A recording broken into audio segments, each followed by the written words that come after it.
मागच्या रेसिपीमध्ये रव्याचा अयंगार केक जो आहे शेअर केला होता, पण हा केक त्याच्यापेक्षा पण जास्त पौष्टिक आहे, म्हणजे की हा गव्हाच्या पिठापासून बनवलेला आहे। केकची तयारी करण्या अगोदर कढई जी आहे प्रीहीट करण्यासाठी ठेवली। इथे एक मोठा टोप घेतला, त्यामध्ये जे आहे 1 वाटी मी दूध घातलं, त्यानंतर 3 चमचे जे आहे फ्रेश दही घातलं आणि ज्या वाटीने दूध घेतलं त्याच वाटीने थोडीशी कमी वाटीला अशी साखर घेतली, पिठी साखर। तर व्यवस्थित असं अगोदर मिक्स केलं। त्यानंतर 3 चमचे जे आहे खवा घेतला, खवा त्यामध्ये घालून घेतला आणि छान अशा खव्याच्या गुठळ्या ज्या आहेत त्या सुद्धा फोडून घेतल्या। त्यानंतर 2 थेंब जे आहे व्हॅनिला एसेन्स घातलं, 1.5 वाटी गव्हाचं पीठ घातलं त्याच वाटीने आणि मग 2 चमचे मिल्क पावडर घातली। छान मिक्स करून घेतलं, त्यातल्या जे एक्स्ट्रा गुठळ्या वगैरे आहेत त्या सुद्धा फोडून घेतल्या छान असं।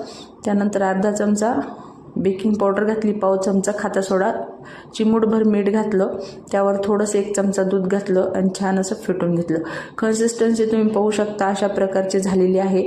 त्यानंतर 2 चमचे जे आहे टुटी फुटी घेतली, 1 चमचा पिठामध्ये मिक्स करून घेतली, म्हणजे काय होतं टुटी फुटी जे आहे चिकटत नाही, व्यवस्थित मिक्स होते। त्यानंतर परत एकदा व्यवस्थित असं मिक्स करून घेतलेलं आहे। छान असं मिक्स झालं की आपला जो डब्बा आहे तयार होता केक टीनमध्ये सर्व बॅटर ओतून घेतलं, टॅप करून घेतलं। टॅप करणं खूप गरजेचं आहे, एक्स्ट्राची बबल्स हवा जी आहे निघून जाते। त्यानंतर वरून थोडी वेलची घातली, थोडीशी टुटी फुटी आणि ड्रायफ्रूट घालून जे आहेत छान असे आपल्या आवडीनुसार ड्रायफ्रूट घातले, बदाम, काजू, किसमिस। तुम्हाला हवं तर तुमच्या आवडीने पिस्ता वगैरे ॲड करू शकता आणि अशा पद्धतीने जे आहे छान असं गार्निश करून घेतलं। आणि कढईकडे जे आहे आपली प्रीहीट झालेली होती, कढईवरचं झाकण काढलं, त्यामध्ये केक टीन ठेवला, झाकण ठेवलं आणि त्याच्यावर काहीतरी ओझं ठेवण्यासाठी इथे बत्ता ठेवलेला आहे, म्हणजे आजूबाजून जे आहे वाफ अजिबात जात नाही।